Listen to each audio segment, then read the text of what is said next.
People are criticizing that Bitcoin needs a second layer to become useful for smaller payments. What do you think of that? The bottom line is this. There are fundamental design trade-offs that exist in blockchains. You can pretend to ignore these fundamental design trade-offs, or you can pretend that you've solved them in some way. But the bottom line is that in order to accommodate many small payments, you have to decide who's going to validate those transactions. The Bitcoin answer is everybody validates every transaction in order to maintain decentralization, security, robustness, censorship resistance, neutrality, and openness in the network.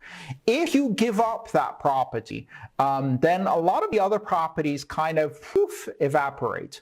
So the solution of Lightning Network and using a second layer is to ensure that we can maintain these fundamental properties that arise from decentralization.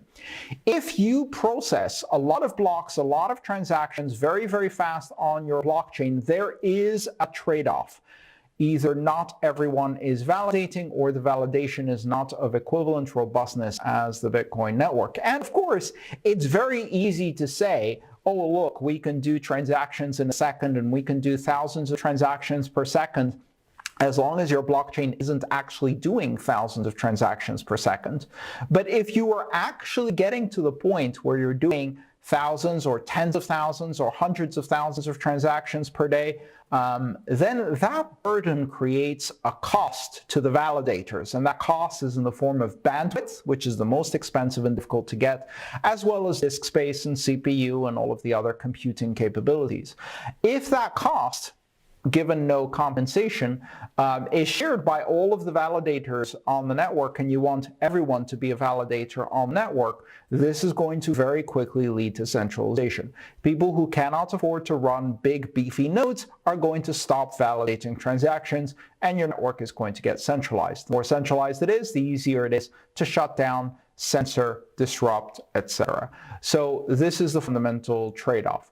So those who criticize Bitcoin's need to have a second layer are playing mostly in the small leagues, and as a result, are not yet dealing with scaling problems.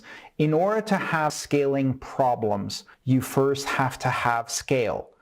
It's very easy to not have scaling problems at small scale. If you enjoyed this video, please subscribe, like, and share. All my work is shared for free, so if you want to support it, join me on Patreon.